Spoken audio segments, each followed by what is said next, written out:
Hi, everyone, and thanks for joining my colleague Casey and me today for our session, or as I've been calling it, our pre-production environment. After all, we're just getting back into the rhythm of attending conferences, we're polishing our slides, and we're making sure everything is ready for deployment. I think this is a concept everyone here is familiar with: testing, staging, deployment. And it's a concept I'm going to talk about in greater detail in the context of a problem we're not talking about enough today. The software we build is getting more and more complex. And this is rapidly increasing the difficulty of one task that is core to our work. In fact, I would say it's an understatement to simply call it a task, given how pervasive it's become and how difficult it is to perform. Yet many of us are using ineffective workarounds to keep up with this task's demands, simply because we don't know of a better option. But this needs to change. Regulation and complexity have caught up to us, and it's time for us to collectively talk about this issue. Let's take a look at some stats. First one, data creation will be over 180 zettabytes by 2025. Sure, our lives have been in the digital space for over 2 decades, but data creation accelerated during the pandemic and is now on track for compound annual growth of 20%. Stat 2, 53% of companies have more than 1,000 sensitive files open to every employee. Put another way, in most companies, production data is still exposed to completely unnecessary risk. I think this is a stat that'll probably feel at home for a lot of us. 69% of Americans lack confidence that firms will use their personal information in ways they are comfortable with. You can include me in that 69%. And I think this slide brings it home. Final stat, 55% of developers have difficulty creating consistent CI/CD environments. The problem I'm talking about today, of course, is test data. Test data today is broken. We have more data than ever, and consumers don't trust us to protect their personal information. And our current methods of sourcing test data are not effective, efficient, or safe. My point is that we are not given the opportunity to identify this as a problem because we have to keep moving forward to meet our release schedule. So we do the best we can. We need our managers and team leads to know that we need tools specifically designed to do this well, that won't take weeks to build, that will find bugs, and that will protect production data. Simply put, that will allow us to do our best work. E-commerce giant eBay recently built an entirely new data set from the ground up in their staging environment. Why? Because their test data was broken. The old ways of generating data did not do the job required in today's data environment. If eBay is willing to discuss this problem, shouldn't the rest of us be? I'll go into greater detail on the eBay use case later, but first, during Developer Week 2022, we ran a poll asking this question: what are you using for test data? The results? 37% are using production data, 51% are using in-house workarounds, 12% are using a third-party service. I found that fascinating. That tells me that the majority of us are searching for a solution, and we need to think differently. Whatever method you or your team are currently utilizing, it is important to acknowledge that this is not our fault. We are grappling with legacy data management systems, unprecedented amounts of data across vastly different database types, data privacy regulations whose breadth and strength are expanding each and every year. This is not our fault, but it is our problem to solve. Okay, so before I go on, I'd like to share a little bit about my background and why I'm passionate personally about solving this problem. Prior to founding Tonic, I worked at Palantir for close to a decade. And there I saw the same problem over and over. It goes like this: field engineer reports bug, and the product engineer can't reproduce it. It turns out the bug is endemic to the data, and the product engineer has no access to the data. Well, I like solving problems, especially when it makes my teammates more efficient, so I took it upon myself to build a fake data set so these bugs could be reproduced. I told myself I'd time box it to 1 week. It took 1 week just to understand the nature of the problem. By week 2, I realized I couldn't create fake data from first principles. I'd have to model it on existing data to preserve its utility. 3 weeks in, I had brushed off my graduate stats textbook. I was relearning Bayes' theorem. It took 4 weeks, and then I finally had a decent fake data set. But then 2 months later, I found that data set was being used in ways I'd never anticipated before. Internal demos, functional testing, scale testing by teams I'd never met before. The experience taught me 2 things. One, this is way harder than you think it is. Since then, I've learned there are 2 kinds of engineers. Engineers who have never tried to create fake data and think it's easy, and engineers who've tried and know it's damn near impossible. The second thing I learned is that it's way more valuable than you think it is. I built that data set to help support a particular client's integration with Palantir, but the synthetic data we created was secure and compelling enough that it got used by teams across the company. That data set even outlasted the client relationship. Okay, so fast forward now 5 years, GDPR is a thing, CCPA is a thing, Netflix accidentally reveals some of their users' movie history in the now infamous Netflix prize. Data leaks are in the news every other day. We need stronger data privacy. More data is being collected than ever before, and it's being used in more applications than ever before. Negligence isn't acceptable, and the regulations are already here. Also, engineers need data. My excitement for this field is in finding the intersection, the crux between enabling engineers and protecting data privacy. Okay, so today's data and the future of data is too complex to not embrace a new solution. And if we don't solve this problem ourselves, regulations will force us to. Bottom line, production data is simply not safe, or in many cases, not legal to use. Custom data is not efficient. And legacy data creation tools aren't up to the task.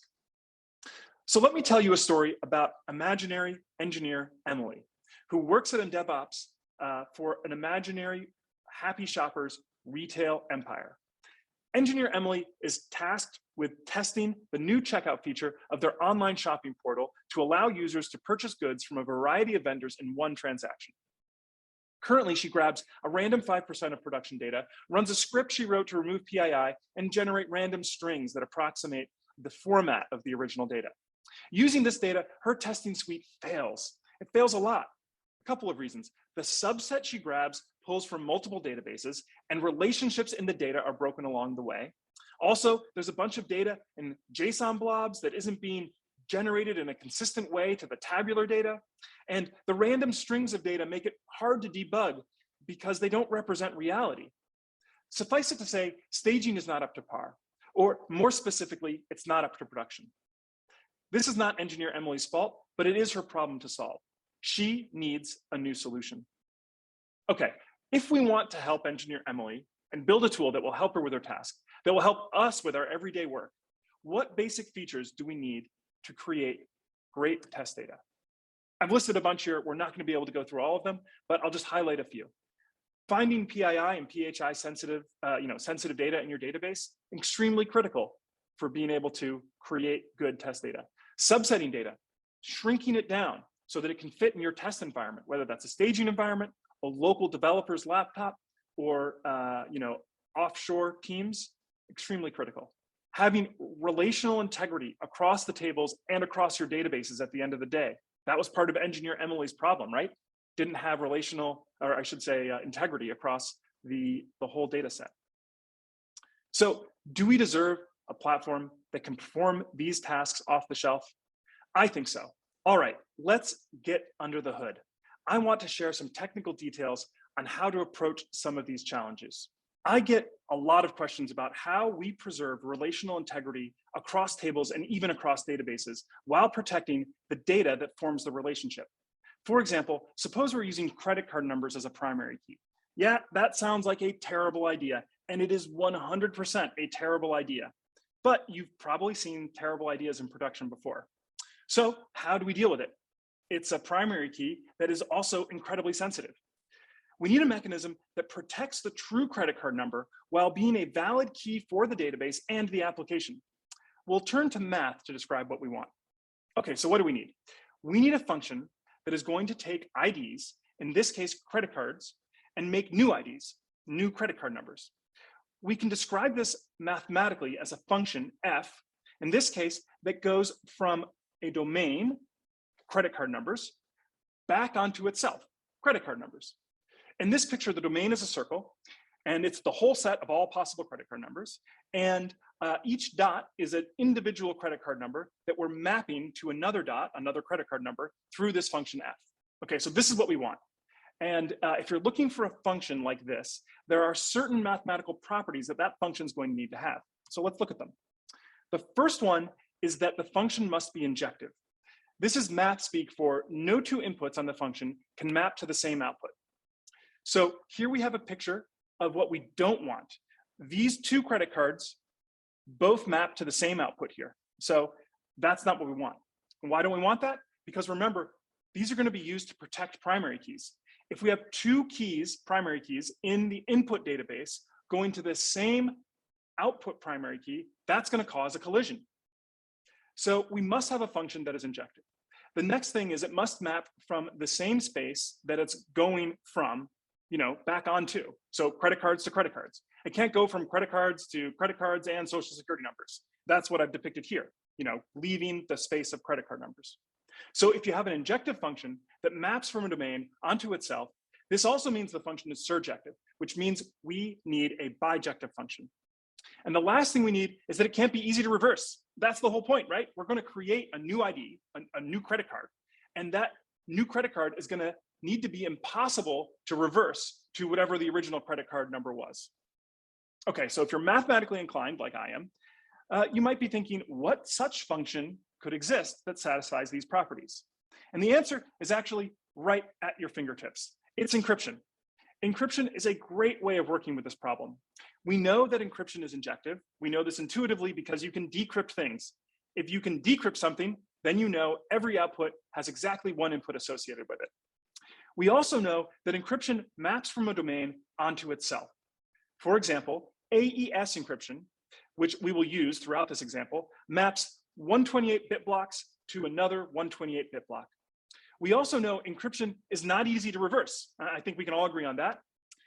And we know there are great open source implementations already out there that we can use for free. So it's a great starting point, but it's not quite enough. There's a problem with using AES. AES maps 128-bit blocks to another 128-bit block. But credit card numbers are not 128 bits. Credit card numbers are 16 digits. It's a different size domain. We need a function that goes from 16-digit credit cards to 16-digit credit cards. So how are we going to do that? There are two tools that we're going to use to create this function from AES. AES is going to be our starting point, and we're going to add layers to AES to create a function that maps from credit card numbers to credit card numbers. The first step is to employ a Feistel network, otherwise known as a Feistel cipher. A Feistel cipher lets you use fixed size block encryption like AES and create another encryption function for a smaller block size of your choosing. So for example, rather than 128-bit blocks, I can encrypt a block of 5 bits, as I've shown in this example here. F is taking a 5-bit block to another 5-bit block. So this is our first tool, the Feistel cipher. Okay, now we can pick whatever block size we want. Let's pick the block size of 47 bits. Why 47 bits? Because it's just big enough to cover the entire space of credit card numbers. So now I have this function, f, which operates on B47. That's the block sizes of bit blocks of 47 bits. And it's larger than the domain of credit card numbers, 16-digit credit card numbers that I have here in blue. So I can put a 16-digit credit card number inside B47 and use this same function, f, and I can apply it to an element of D16. And we're pretty close to a solution, but we're not quite there yet because I might take an element of D16 with f and map it to outside of D16, as I've shown here. So the one more ingredient that we're going to need is called cycle walking. And this is the algorithm written out as a pseudocode, but I think it's actually much easier to understand and intuitive as a picture. So how does cycle walking work? Because f maps from a domain onto itself, you can take f and apply it again and again onto its output. So here what we have is f applied to an element in D16. We find that it goes outside of D16. So what do? Let's just apply f again. So here I've applied f again, and I get another spot outside of D16. Okay, we apply F again, and eventually we're going to end up back in D16. Now you might have two questions. First, are you sure? How do you know I'm going to land back in D16? And that's a reasonable question to ask, and I wouldn't say it's entirely obvious, but it is true. I think you can convince yourself of this by looking at two facts. One, that this domain operates from, or I should say this function operates from the domain onto itself. The second is that it's injective. So you now have these two elements, and if you look at these two facts, I think you can convince yourself that any path you take through repeated applications of F will eventually form a cycle. And since we started in D16, we will eventually return to D16. So that's the first question, are you sure? And I think the answer is yes. The second question is, how long is it going to take? You know, I just did 3 steps of cycling F, but maybe it'll take a lot more cycles of F. And here I've got some good news too. We created B47 to be slightly bigger than D16. So there's a probabilistic bound on the number of steps it's going to take before we get back into D16. And I know that I can bound this tightly because B47 and its neighbors, B46 and B48, they all grow by orders of 2, magnitude of 2, right? So they're binary block sizes. So each time I add another bit, it just grows the size by 2x. With that in mind, I can guarantee that the B47 is no more than 2x bigger than D16. So this gives me a probabilistic bound on how long it's going to take. Okay, so that's the algorithm described in pictures. Here it is again described in words. You can take a look at this later, pause the presentation or whatever. But the whole thing I just described is called format preserving encryption. And you can look at this up. You can find it on Wikipedia. It's used for many things. You can use it for credit card numbers, but you could use it for email addresses, for social security numbers, for random strings, integers of various sizes, like a 32-bit int. How many databases have 32-bit integers as primary keys or 64-bit integers as primary keys? All of these are great applications of format preserving encryption. The next technology I want to talk about is database subsetting. What is database subsetting? Database subsetting is shrinking a database while maintaining its referential integrity. So for example, let's say get 5% of users and all their associated metadata. Let's take a real simple example. Suppose we have these two tables, users on the left, events on the right. Let's take 5% of users. We get this green user, blue user, the pink user, and now let's get all of their metadata, the events associated with those users. Green events, blue events, pink events. Specifically though, let's make sure we don't get data or metadata associated with users that we haven't collected. So for example, this red event does not belong with any users. Okay, now that we know what database subsetting is, why would we want to do it? Well, there's a couple good reasons. One is to shrink a production database for cost-effective testing. Maybe you want to put this database on a staging instance, or maybe you would like to fit it on a developer's laptop or a QA engineer's laptop. A second reason to do it, maybe to focus on specific rows that will help you reproduce a bug that a certain customer is experiencing and other customers are not. And a final reason might be to share a part of a database that can only go with certain engineers. So for example, your European users' data can go to European QA engineers. Let's talk about some approaches to subsetting. Now this will be the first approach, the naive approach, random subsetting. So random subsetting says, okay, we want 5% of our database. Let's just apply that to each table. So we'll start with the users table. We'll get 5% of the users table. And then we'll go to the next table. We'll go to this addresses table. We'll get 5% of that table. And we'll visit the rest of the tables taking 5% each time. But of course, there are problems here, right? I have this address that's gray, that's unassociated with any users. I have this events data, which the red and the orange are unassociated with any users. So randomly, naively taking data from tables as they come is simply not going to work. All right, well, what will we do instead? Our intuition says the reason why this didn't work is that we weren't collecting referentially intact data. We were getting data from tables that was unrelated to the other tables we had already collected from. And that is expressed through not having respected the foreign keys.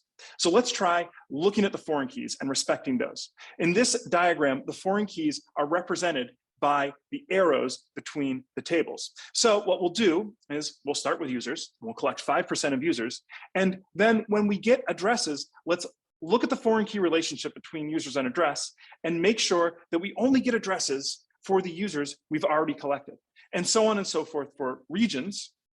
But when we get to events, we actually have a choice point. We have a moment where we can decide, because we don't actually have to take anything for events for this data to be whole and complete. From the database's perspective, there's no requirement that we create or collect any specific events. However, from a testing perspective, there is a requirement, right? If I gave you a database and none of the users had any events, that wouldn't respect or be relevant to real testing scenarios where your users are much richer and will have data in this table. So I point this out as a moment of, it's no longer a science and it becomes an art. You have to make a choice. How much of events should I take? I could take none of events and then the test data wouldn't be very useful, or I can take more events. How much more events should I take?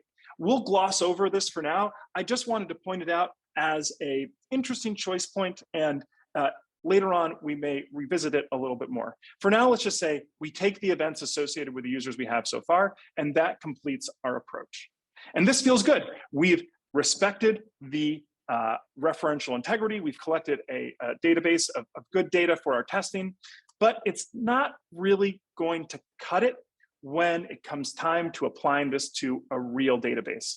Remember, I said there was that choice point with events of how much data to take.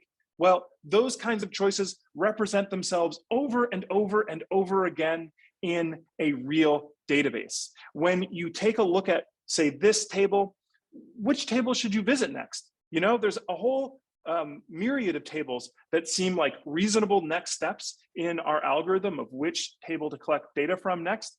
And each of these choices represents a moment of a heuristic, or a moment where your algorithm needs to be smart and make the right choice, because the wrong choice can lead you down some bad paths. And that's what I call the path problem. Simply following the foreign keys is ambiguous in many situations. There are different paths that you can take, and those different paths yield different results. I call this the path problem. And it can also yield, as you'll soon see, into certain infinite ingestion scenarios where you're collecting more and more data kind of without stop, and your subset becomes not so much a subset and a full set. Let's take a look at the path problem with a very simple example. I've got 3 tables right here, the users, events, and super events. And there are 2 approaches I can take to collecting this data. Let's, if I'm just following the foreign keys, there are 2 approaches. I can start with users, and now I can either go to events or super events. Which one should I go to? Well, let's say we go to super events next. I'll collect these super events, and now I'm going to collect events. Now, at this point, something tricky can happen. Because when I collected from super events, I was not aware of what data was already in events, I may have inadvertently required myself to collect data from events that is outside of this sort of green set that I have so far. So for example, let's say super events represented purchases on a website like eBay. You could have a buyer ID and a seller ID. And that can create a tension here where I've collected more data that will require additional data to be collected from users. So now I've got to collect more data from users. This means that I should probably go back to super events and collect the data I just collected from users. And this means I have to go back to events. And you can see a cycle that gets created here where we're collecting more and more data infinitely. Now, the other path I could have taken is to go to events next. And let's see how that plays out. So I started with users, I now go to events. Having collected these from events, I'm now in a perfect position to collect exactly what I need to collect from super events. I have all the information I need prior to going to super events to collect the right data, and only that data. So I think this illustrates the how choices can have a global impact, right? A local choice in which table to go to next can have a global impact on the entirety of your subset that you take. I could geek out about this all day, but I'm sure you'd like to hear about some practical results. Let's talk about eBay and the challenge of maintaining data privacy. eBay in 3 bullets: 8 petabytes of data, 4,000 developers in different departments, each department with different testing needs. Number 1 concern, customer data privacy. The eBay problem, staging was broken. They saw 2 options: eliminate staging altogether or diagnose and fix it. Customer data privacy is their top priority, so eliminating staging and working with production data was not an option. Too many risks. Therefore, staging had to be fixed. And great staging data was a key ingredient that was missing. Let's take a minute to absorb that. This giant platform, used by millions of users a day all over the world, committed to not using production data, but couldn't effectively create test data sets in-house. This is a problem we all share. It's complex, it's not our fault, but it is our problem to solve. And if eBay needed help solving it, then it should be okay, but the rest of us need help too. Back to eBay, where they had a 2-fold problem. First, they needed to create realistic test data that represented the vast number of scenarios and stories in their real data. And the second thing is they needed to shrink their massive 8 petabyte data set down to a manageable size for their staging environment. To solve this, the eBay team tried to create data in-house, but it was too robotic. It was not complex enough to represent all their cases and customer stories. They required a new solution. Enter the Tonic platform with the new capabilities we discussed earlier. First, the platform created safe, de-identified test data sets on-prem that maintained all the complexity of eBay's production data while maintaining privacy. Also, the platform subset 8 petabytes down to 1 gigabyte data sets for use by developers in a number of use cases. In addition, other features that eBay use include consistency in JSON blobs, schema change alerts, auditing, PII, detection and protection, all those features that we talked about with engineer Emily. And by the way, they're not just using this for their relational databases, they also use it for their document stores, for example, MongoDB. Okay, a not so humble brag here. This is what Director of Engineering at eBay, Shrikant, had to say. Nothing that we tried in-house is comparable to what we're doing now with Tonic. It's a game changer, both in terms of automation we can achieve, as well as on-demand function validation targeting specific use cases with the precise data we need. The point here isn't that they use Tonic, although I'm personally thrilled that our work is benefiting them. The point is that they identified the problem and found an appropriate tool to get the desired result. Again, this is not a problem we created for ourselves, but it is our problem to solve. But to do so, we have to first identify that we have a problem. And that concludes this session. Data is simply too complex today to continue to use yesterday's workarounds. If the possibility of these new tools excites you as much as it does us, I encourage you to educate yourself on an entire category of resources that now solve for this challenge 2 decades in the making. Thank you.